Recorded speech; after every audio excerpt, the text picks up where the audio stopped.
Are we ready? We're ready. We're ready. Excellent. Well, welcome to the first ever Rainbow Space MagicCon. This is the Outlaws and Adversaries panel. Let's introduce our panelists. Angel, you want to start? Hi, I'm Angel Martinez. For those of you who don't know me, I work with J. Scott Coatsworth on queer sci-fi. I also write science fiction and fantasy with queer characters. I've been doing it for quite a while.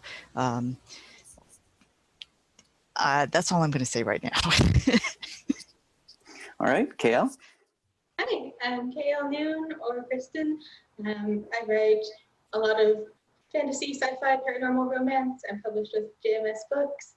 In the other daytime life, I'm an English professor, and I teach a lot of comics, fantasy literature. And in the spirit of this panel, I've been a member of the Academic International Association for Robin Hood Studies for over a decade now. Excellent. Kim? Hi there, I'm Kim Fielding. I write gay romance. I write recently some horror, fantasy, a little bit of everything. I think I have pretty much all the genres covered. I have like a checkbox. And my day job is criminal justice professor, so I have a dual professional interest in outlaws and the type. Nice.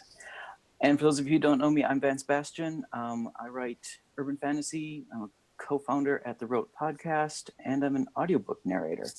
So I get to actually give some voices to a lot of the characters we talk about. You do. More than one. All right, so to get us off on a good start, I wanted us to define some terms, and we should define outlaw and adversary and villain while we're at it versus something like antihero or antagonist. Kale, do you want to kick us off? Sure. So in terms of defining kind of the outlaw versus a villain, those things can overlap, but they don't necessarily overlap, right? You can have an outlaw that's very much the hero of the story, or you can have an outlaw that's very much the villain. So for me, the outlaw has to do with the position they're in relation to the rest of society, perhaps, or the established social order.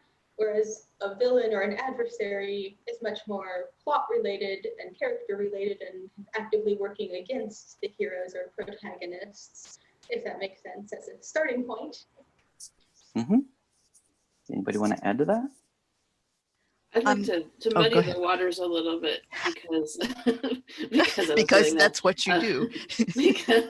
because I love what Kale said and I agree with it, but I think there can be a lot of overlap because I think a good villain has to be very sympathetic to some extent. You know, if they're just evil for the sake of being evil, they're really boring. So a good villain should have something that draws you. I mean, villains are some of my favorite people sometimes. And on the other hand, an outlaw has to be truly transgressive to be an outlaw. So I think there's a lot of overlap there. Angel? Right. An outlaw is just someone who lives in opposition to the established authority. So that could be somebody who is in opposition to a just authority, or it could be somebody in opposition to an unjust authority. It all depends on the situation.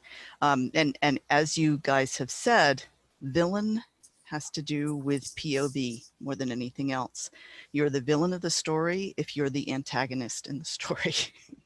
So the person who's the villain is not necessarily a bad person. He's not necessarily, especially in their own eyes, doing something that's wrong. And an outlaw is just somebody who is, as we've said, kind of outside the establishment rules. Their goals might actually overlap with the ruling authority. Their methods will not. So let's give some faces to these. Kim, do you want to start? Favorite fictional do you want to start? Share your favorite fictional queer or presumed queer outlaw. Oh, my favorite fictional. I put some thought into this because I really like. I've always empathized with the villains and the monsters anyway, but recently some of my favorites have been because I read and watched Maltese Falcon recently, and the character of Joel Cairo really appeals to me. In the book, he was obviously gay, and the book was written in 1928. The movie was made in the early 40s, and by then in movies, they couldn't be quite so overt about it, although you'd have to be pretty blind not to notice the coding there. And his character is really interesting. I mean, there's a lot of stereotypes. I mean, he's written in the 20s, and he is a villain, but he also has a sort of loyalty. He has an attraction to one of these other characters who's a terrible person, but he has a loyalty to him that I really like, and it's interesting to see how his character is played. So I really like Joel Cairo. A couple of my other favorites, though, are Ursula from The Little Mermaid, who I totally empathize with. I think she was totally in the right. And an old favorite of mine is Frankenfurter from Rocky Horror. So. Oh. Angel?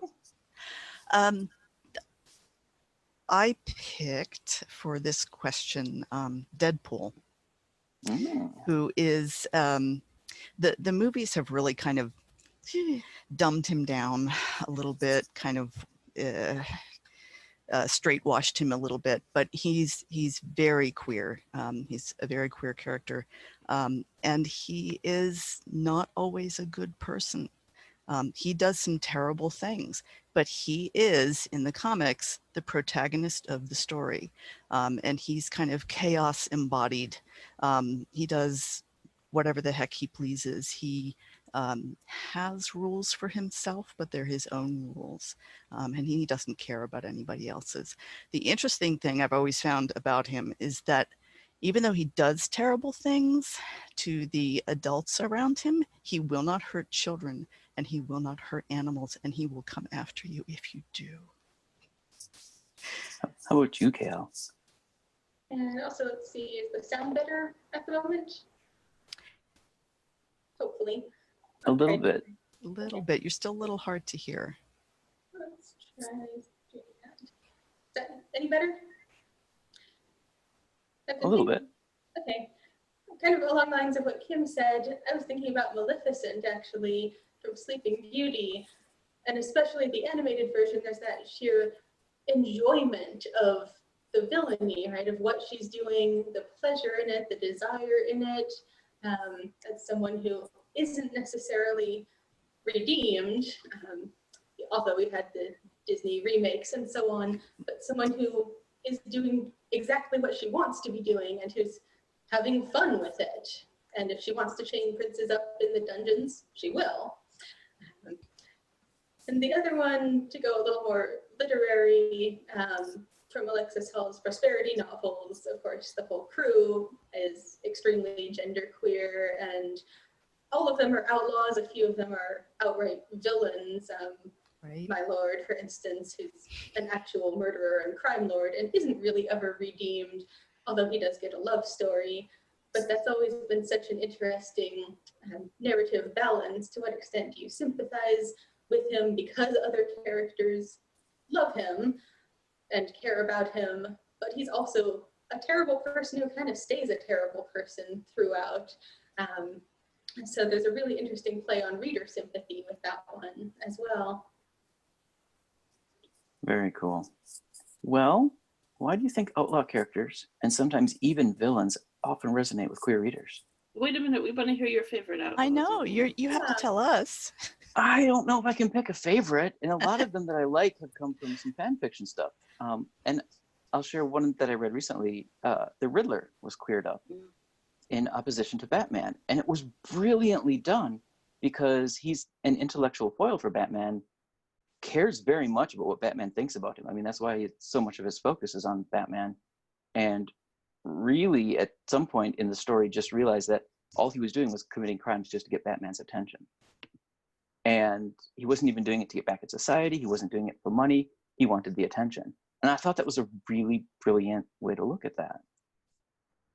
That's excellent. So, why do you think the outlaw characters and sometimes even villains resonate with queer readers? Kim, you start us. Oh, goody.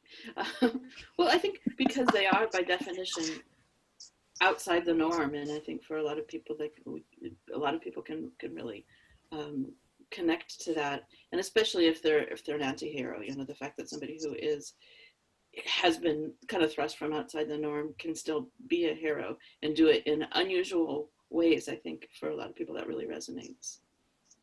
Angel?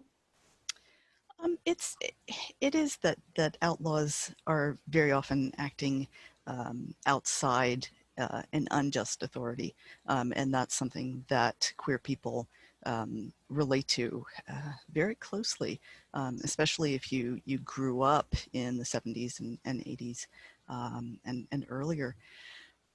We're certainly seeing some changes now, but under the current regime, and yes, I'm going to call it a regime. Under the current regime, a lot of our forward steps are being taken back. So, once again, we can really relate to going against this unjust authority. Yeah, I would say that's more or less what I was thinking. That idea that historically that's been one way for outsiders to identify as well. If you're not seeing yourself reflected in the heroes of the stories, maybe you can find yourself reflected somewhere else in the outsider or the outlaw or someone who's in a position that you can relate to. And as a medievalist, we actually do a lot with that. When I teach Robin Hood, we teach Stephen Knight's article on why Robin Hood might have arguably been gay. And that always gets an interesting response. Like, look, this has been a position that gets aligned with outlaws throughout history as well. So there's also that sense of creating your own kind of queer history to it. If we can find those characters maybe in the outlaws and outsiders of the past as well. Yeah, I mean, as Angel pointed out, I grew up in the 70s. And so I was told most of my life that my government had legislation that said I couldn't marry the guy I loved. Right. That just being with him made me an outlaw. And so those characters to me were kind of like walking a shoe that I understood. Yeah. So when writing outlaws in speculative fiction, how much detail and realism should we need in the world's legal system? We want to jump on that first? Well, I will because go ahead. Go ahead, Angel. Oh, mine is really short. We need enough to understand why the character has taken an outlaw route. So we need enough context to buy into why they stepped out of the legal system. Kim? And I agree with that. And I think, I mean, obviously, because of my day job, I might be tempted to create an entire legal system, but we're not writing textbooks here. And so we have to avoid that. But I think it's important that there be, even if you're writing spec fic, there has to be some realism to it. You can have your legal system be in an alternate universe or another planet or something, but I think it's important to draw from at least the basics from real legal systems, because human beings are, well, humanoids are humanoids wherever we are. And if you get too far off from it, I think it's not going to resonate. It's not going to work very well. So you don't necessarily need to give a ton of detail, but you need to at least have some basic understanding of the way legal systems really work. Kale, did you want to add to that? Yeah, just going off of what Kim said, also that basis in reality, the grounding of characters in your world, which is true for, I think, all of speculative fiction, but most especially if we're going to go further and define what an outlaw is, what a villain is, you have to have something to define that against. So being clear about the terms too, in the world you're setting up, what would be legal and acceptable, what would be extra legal or making someone into an outlaw. So just for clarity of terms, you need something that readers can understand and hold on to. Of course, the problem is always to not do the exposition dumps in the first chapter or all of that. Or if you have to do it in the first draft and then cut it all out and put it in the reference sheet. But those are you have to know as the author, at least, so that your characters and your readers can know as well. Yeah, I mean, that's the balance act, is really you only want to put enough into the work to show why it's different. Whether the outlaw is different or why the world is different, just enough to show that without going overboard, because you're right, it becomes exposition at that point. I mean, you can write your textbook in the background, but you don't put it in the book. Right. I mean, it's obvious if the author knows it. That's the cool thing. Right. If the author knows all this stuff, it shows. So I usually find that evil for evil's sake is really boring. So within the context of the setting, how do you choose a goal or the modus operandi for your adversary? And Kale, I'm going to start you in this one. That one's actually an interesting one to start with. I think a lot of mine comes out of character. For me, I tend to start with character. And so the question I usually ask is, what does the protagonist want, or what are they trying to achieve? And then the question becomes, what is the antagonist doing to prevent them from that? Or what's the villain doing that would stop them from achieving that? So if it's something like epic fantasy, is there an evil sorcerer somewhere, but why is he doing that, and what does it have to do with character? In the novel that I'll do the reading from a bit later, the antagonist is really more of a collector, trying to bring people into his world, and obviously our hero doesn't want to be collected, as you wouldn't. And so that sets up a kind of personal conflict for them rather than something that's much more big and world consuming. But at the heart, the question is about, I want you as part of my, trophy case, and versus I want my own life or something different. So for me, it ends up being a question about what characters want and how those come into conflict, I think. Mm-hmm. Kim? For me, I think the most important thing is to make the villains as three-dimensional as the heroes. Just like every hero needs to have some flaws, otherwise you just want to slap them. Your villains have to have some good points. And like I've mentioned before, maybe I empathize a little bit too much with my villains, but in order for them to feel like real people, they need to have real human characteristics. And with a few exceptions, there are very few people who are entirely evil. And, I think it's a little bit, I read, somebody said, for something to be real comedy, the people doing it have to not think it's funny. For somebody to be a real villain, I think the villain should think that they're doing the right thing. And, as outsiders, we can say, well, that's bad. But I think good villains, honestly think that they're on the right path. And I think that's important. Angel. Right. I mean, it's all a matter of what those base motivations are, and what are those? Is it greed? Is it something traumatic in their background? Is it revenge? Is it do they really think that they're doing the right thing for the world, universe, society? I mean, even some of our politicians that we look at as not so great, even some of them think that they're doing the right thing for the economy, for the country, to keep things going. Whatever. But that's the thing. What's the actual base motivation?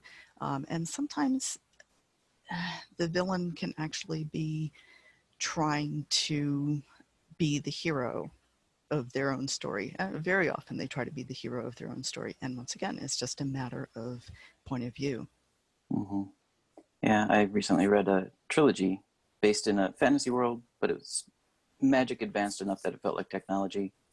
The villain, and I'm going to say that in air quotes, came from a country that had been destroyed by a magic explosion. Like the entire country wiped out in the middle of 100 Years' War, or near the end of the 100 Years' War. And so he wanted to find the technology and somehow alter it in such a way that he could prevent magic from controlling the society. In his mind, by dumbing down magic and essentially canceling it, negating it, he was going to save the rest of the world. Yeah, there was, Right. Exactly. I mean, the magic had been used to heal people. It had been used for food preservation, had been used to move things around nations. So by removing that entirely, the world grinds to a halt. But he did just lose everything. I mean, he was brilliantly written. He was actually much more interesting than the hero, because his motivation felt real. So, to what extent can these villains be redeemed? Kim, I want to start you on that one. I love the redemption arcs. So I think almost any villain can be redeemed. Although I think there comes a point when what they've done is beyond redemption. But almost any villain can be redeemed. And I try, when I write villains, I try and write villains that can be redeemed if possible, because I don't necessarily want to kill them off. I think it's a more satisfying ending if something happens, but that doesn't necessarily mean, everything is all glorious and rainbow and sprinkles for the rest of their lives. I think whatever they've done in the past, they need to acknowledge the harm that they've done and continue to live with it. It needs to continue to be a part of who they are. And they can't just kind of go merrily on their way and have everything be perfect for them. They need to continue to carry the weight of their behavior. Angel. I think we also have to consider what we mean by redemption. Are we redeeming them in the eyes of another character, or are we redeeming them in the eyes of society or that greater authority? It's sometimes easier to redeem a character in the eyes of another character because they don't actually have to reform. They just have to come to terms with whatever has caused the antagonism between them. So yeah, I absolutely love redemption arcs. It's like one of my favorite things, especially like in anime tropes. I love that. And we just watched the last season of She-Ra, and there are several redemption arcs that happen during that story arc, and it's absolutely wonderful to see them. There are different kinds of redemption arcs, and I don't want to give any spoilers, but it's very cool. KL. The question of redemption is such an important one. I love a good redemption arc. I think we all do. And there's something so optimistic about that too. The idea that you can come back from doing something terrible, that you can change, and you can become a better person. And there's something really hopeful about that question. But it also invites the question of, is there ever something you can't come back from? And I was thinking about, I'm a Marvel fan, and just thinking about the Winter Soldier and the difference between the Winter Soldier himself, who arguably is more of a victim in any case, but someone like Alexander Pearson Hydra from the Winter Soldier film, who is planning to murder tons of people and ends up being killed in the narrative, versus the villains that you save, right? At what point do we save someone or not save someone? I always really like the narrative arc that acknowledges how much work it takes for redemption. It's not just a single decision or a single moment, but it's something that's an ongoing process that you have to really work at to try to make up for, to try to create this new self who maybe wouldn't do the things that you've done in the past. Yeah, I'm actually going to alter my answer based on a chat thing that was just said. True evil, I don't think quite qualifies as outlaw, because you're right, true evil is really hard to redeem. At its core, it's incarnate. It's evil for evil's sake. The best you can do sometimes is to trick it in believing that the good action is in its best interest. And that's sometimes a cool story, but in terms of the more humanist outlaws, I mean, everybody has a way to view their own morality scale. Whether or not they want to, they have the ability. And I think in terms of humanoid level characters, that's where the redemption arc lies, is can you get them to see their act in the grander scale in such a way that you've removed the element that could cause harm. And yeah, that's part of the fun of those stories. That's what I love about them. So it's a tough question. Is it tricky to create queer villains without triggering stereotypes? Kale, I'm going to start you on that one. It's something that we have to be aware of, I think, because the queer villain and the queer-coded villain has been such a cliche, and it's been something that has been around for so long. Is it tricky? I think so, in the sense that we do have to pay attention to it. Are we falling into some of those tropes that we've seen time and time again? for me, I think it comes back to a question of character. Is this character queer because I need a queer villain for this queer story, or is there something that about the character where that's a quality and it's important that our villain is queer in this story? Does it make a difference for that? And we're not just doing it to have a evil villain stereotype. And the other question is about individualism, right? Do they act like a cliche character, or do they actually act like an individual, unique character with their own distinct narrative purpose and desire? So it can be tricky because I think we're all very aware of that trope, and it's something that we know our readers are aware of too, because our readers know those things. So being very self-aware as you write, maybe, and going back to that and asking those questions of why is this character doing or saying this, and do I have a reason for doing that? Mm-hmm. Kim?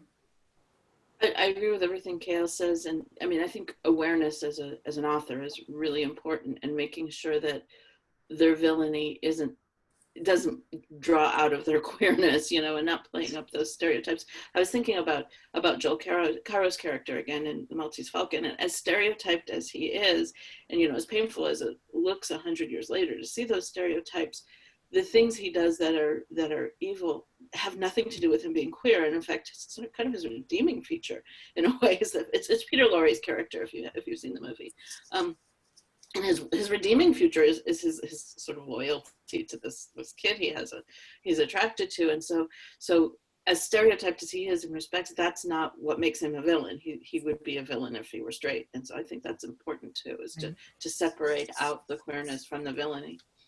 Mm-hmm. Angel? Oh, absolutely. And it's something that we used to see a lot, especially in fantasy, with the and science fiction too, with the queer villain being the predator, and being the person who is evil because of his queerness. There was a sort of a large swath for a while, I guess it was in the late 80s, of fantasy romance authors, and I won't name any names, but where you had the hero and the heroine, and then the antagonist is this queer villain who wants to break them up because he wants the hero. And that just, I threw books during that decade. Much book throwing occurred. So those are the kinds of things that we really have to look out for, is not only the stereotypes, but yes, is his evil informed by his queerness. Right.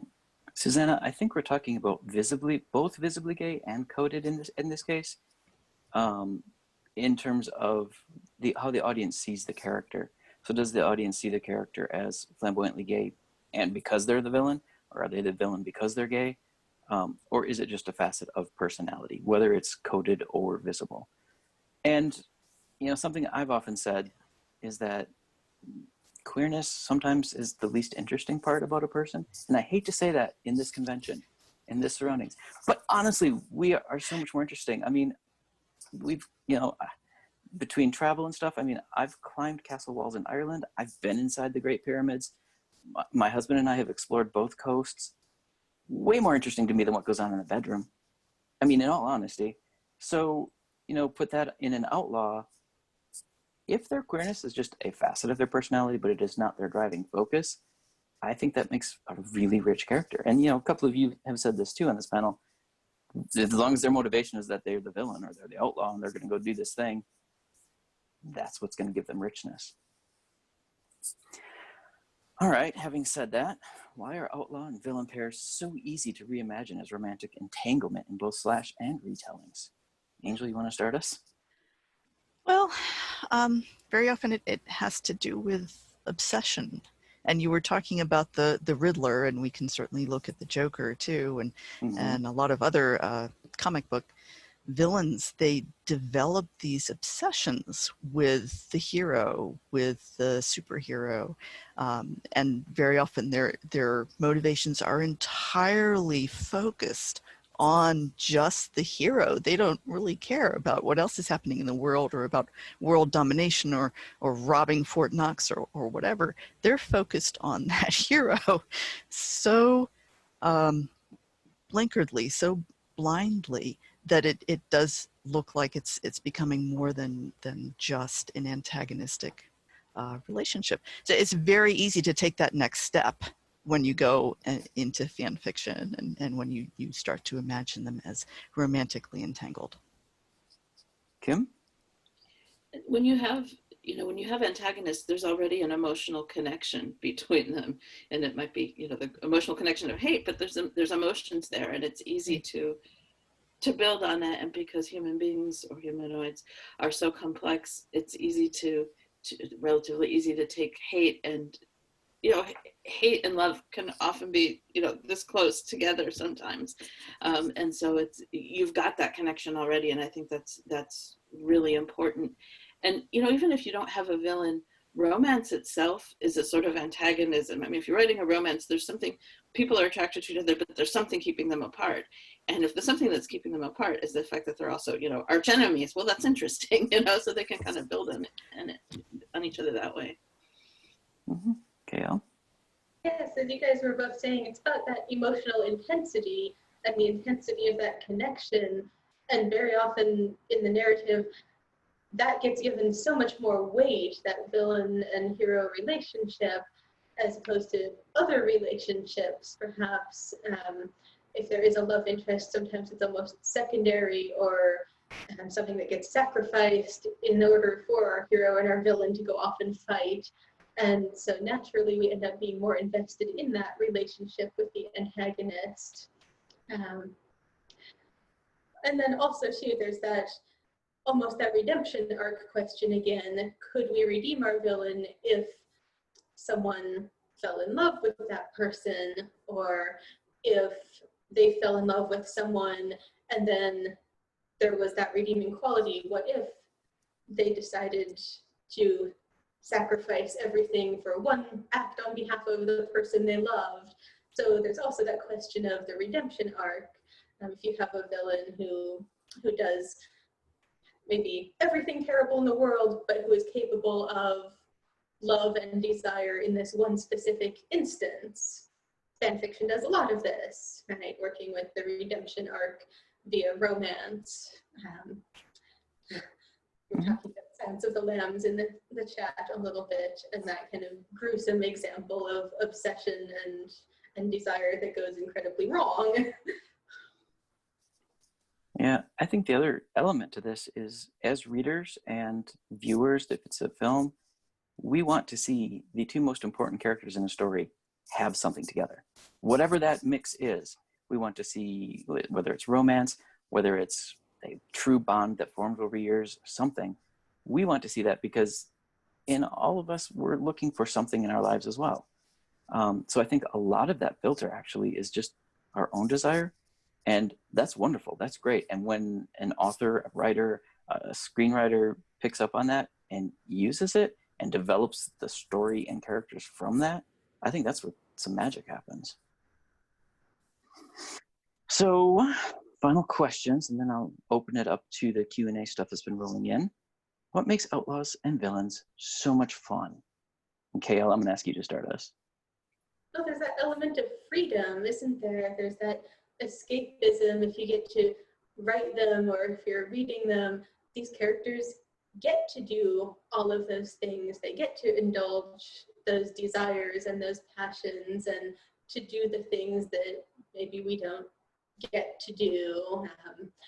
They can be, purely selfish, or they can be greedy, or they can be interested in the hero, or they can be whatever they want to be in a way that's very freeing, right? It's that question of the escapism. It's the question of Carnival and Halloween and disregarding rules, right? Not being confined to society's norms and rules and laws. So that freedom of escapism is, I think, really attractive and a lot of fun to play with. True. Kim? I agree with everything KL said. Also, I think for a lot of us, there's just an attraction to the, the bad boy, the trope of the rogue, the bad boy who has a secret, mushy center there, and I think for a lot of us, maybe I'm just talking about me, but that's always been one of my favorite tropes. My very first crush was Han Solo, who's got that kind of rogue thing going, but at the end, he does the right thing. And I think for a lot of us, that's a trope that we really enjoy. Is Spike with you? He's yeah, actually he is. Angel knows I have a thing about Spike the vampire, and I have a little Spike doll who travels around with me, and he's another good example of the the villain who's really redeems himself, I guess. Right. Yeah, He has a huge. The what? I was Team Spike. He has a huge redemption arc. It's a really long one, but it's very complicated. So that's a very cool one. But we love Outlaws because they're often more complex. They've gone through some very complicated things very often to push them outside the boundaries of society and outside the boundaries of law, and they become these roguish characters. And we everybody loves the trickster character, the rogue character, and they're the ones that are the agents of chaos. And mayhem is fun. Gosh darn it, mayhem is fun. It's true. Yeah, I think often the villains look like they're having the most fun in the story. Where the heroes are kind of plodding through doing their duty. The heroes are enjoying themselves. Yeah, it's true. I mean, even when the hero is the outlaw, we get to see them break the rules and have fun doing so. So, I don't know. They're great, diverse, and multi-leveled characters. We can have so much fun with them. Right. All right. We actually answered that question. Oh, the trilogy I was describing, and I did type this in the chat, Heirs of Ash by Rich Wolf, WULF. All right. Any other questions or anything my other panelists want to share? There was a question in the chat about whether the attraction between heroes and villains can sometimes be about minimizing female characters. I missed it. I'm sorry. It's way up there somewhere. Do you want to stab at an answer while I'm looking for it?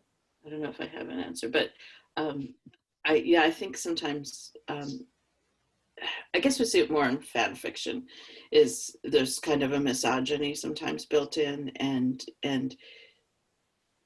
it's especially when the main characters are gay men, are written as gay men. There's a way of kind of in fan fiction of kind of, let's forget about this woman that we don't care about, and I think that does happen. I don't think it always happens, but I don't know that I'm a great person to answer that. I don't think it. Oops, go ahead, Kale. I'm sorry. No, I was just saying, I saw that window line in the chat, and it had to do with that question of minimizing or diminishing the female characters in favor of having the hero and the villain in a relationship. And I think it's maybe around when we were talking about Supernatural, perhaps, which is something that the show has had a problem with as far as killing off female characters. I know it's something that happens a lot in comics with the women in refrigerators tropes and things like that.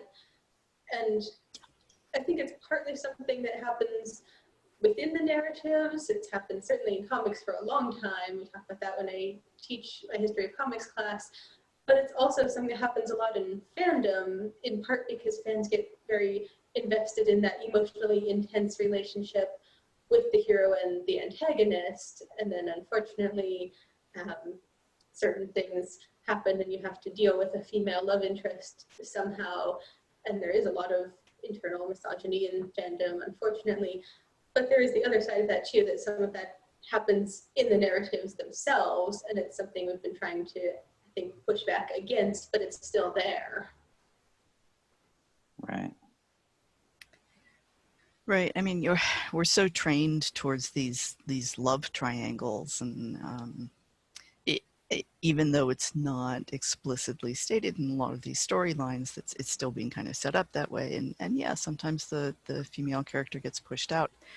And that a lot of that has to do with how we're still geared toward male narrative as the more important narrative in any kind of literature.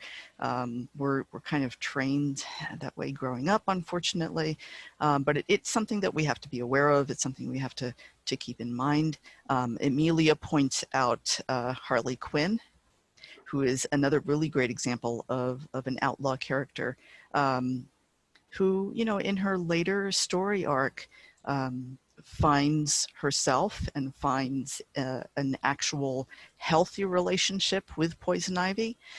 So that's, you know, that's a really great example of a story arc where the female character is not pushed aside and not reduced. Yeah. I had a question there as a narrator, which is my favorite to narrate, hero or villain. Tough to answer. I've narrated a lot of good and bad examples of both. I'll give you an interesting answer, though, and it's outside the world of fiction. I am currently narrating a nonfiction book, hopefully to be released next month, about the history of LGBTQ in Wisconsin. And I'm having a really hard time not narrating some of the bad judges in history as Snidely Whiplash. Because the things they've said in court documents are so villainous and heinous. And it's a nonfiction book, and I have to remember that, to not give them that sneer in their voice. Right. Right. So I would so listen to that. I know, right? And actually, I actually did that to one judge, and I got called on it, Okay. as was right and proper. All right. But the thing this judge had written was horrifying. To bring it back, though, what I really like narrating are the complex characters, the characters that go through some sort of emotional arc. Because when I prepare a script, I make note on the pages at what emotional level they are in their arc, so that I can actually try to bring that out through their voicing. And, you know, the tricks of making it sound like I'm about to cry and my voice cracking and all of that tend to only happen with the hero who's gotten beat down or lost someone, or the villain who's losing and pleading for their lives. Right. So a lot of the tricks I get to use for both, it really depends on how the author has written them as individuals, which I know we've said more than once here. All right, I'm going to turn this over to my panelists. What villains have you written? Have they redeemed themselves in the end or gotten their just desserts? I tend to write outlaw heroes, so yeah, they do fine. And the villains, there are very few villains that I actually redeem. Not all of them die horribly. Some of them do, but once in a while I'll redeem someone. But it's most of the time the villains in my stories are so unredeemable that, yeah, no, they don't get a redemption. Kim? I have a fairly recent book that really the redemption arc is the whole story. It's called Convicted, and one of the two characters is a paranormal. So he 17 years ago was a lover to an evil wizard guy and assisted the evil wizard in being a serial killer, and justified it at the time, and he kind of knows he did something wrong, but he hasn't really acknowledged it, and he's been locked up in prison ever since, and for reasons he's released. And as he's doing this thing, he the story is, as they're doing this external stuff that they've got to do, he is slowly coming to acknowledge what he did and why he did it and who he is as a person. And he said 17 years to kind of think about it, but he hasn't really thought about it deeply, and it's only when he's kind of forced to that he starts thinking about it. And there's a lot of very overt discussion about redemption, because the other hero also has something to redeem himself from. So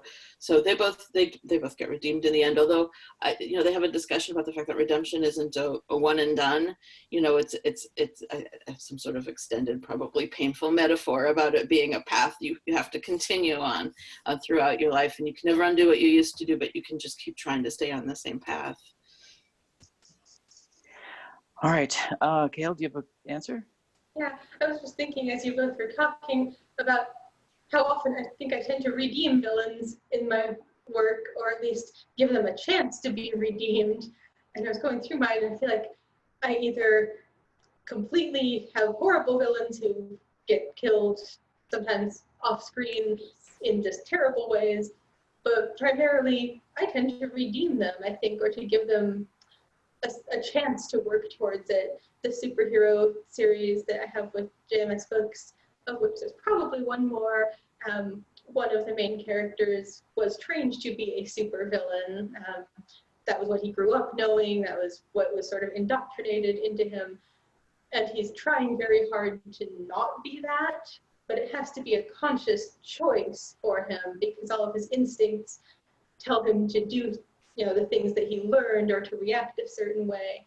And so pretty much every day when they're out, in the field with his new superhero lover, and they're working together, he has to consciously think about what would be the heroic choice versus what my actual training tells me to do. And it takes a lot of work and a lot of effort, but it's also a really fun story to write, because you kind of write that instinct and then write the opposite of it, like thinking about those choices and the ethics of it. Right. Like 5 minutes. Yeah, so we've got a couple questions that have not been answered. I'm going to ask panelists to hop over to the Facebook group to answer them, and there's one that I would like to chime in on, so I'll do that as well. So to wrap up, I'm going to ask everybody what they're currently working on and where people can find it. And Kale, let's start with you. What am I currently working on? My lesbian erotic high fantasy super short flash fiction will be out next month, toward the end of July with JMS Books, and it's got an earth witch and a princess and magic that involves honey, and it's going to be, because it's flash fiction, it's only 99 cents, so that will be out July 22nd. And then there's the very big thing, which isn't as much speculative fiction, but is kind of historical, contemporary, with actors filming a gay Regency romance and falling in love while doing it. So in that sense, there's a lot of performance and role play. And it's the longest thing I've ever written, and the whole trilogy is over 200,000 words. But that will start appearing from JMS also in, I think, September is what we're talking about for the first one. Nice. Kim? I have, I'm working on a holiday story, a Christmassy holiday story that involves Holly King mythology and a vampire, because why not? And so I expect that to come out sometime around November. And then I'm just finishing up the final proofreads actually on a contemporary gay romance that'll be out in January called Teddy Spencer Isn't Looking for Love, and it's a fluffy rom-com with no villain. Nice. Angel? I am wrapping up edits on A Fine Mess, which is Brimstone #7, which is science fiction humor, demons in space, all that fun stuff. Vance, you're getting a file really soon. Woohoo! I'm Shax. Yes, you are. So that'll come out July 28th. I know a lot of people have been waiting for that one, so yay. Cool. As I mentioned, I'm working on a nonfiction book, 2-volume series, actually. I'm also working on S.A. Collins' first Natives book, so look for that in the future, too. All right, as I said, I'll ask our panelists to go answer questions in the Facebook group. There are a couple more that have popped up. I want to thank everyone for attending virtually. Please go to rainbowspacemagic.org to buy your books, or the Redbubble store to get your merchandise, and enjoy the conference.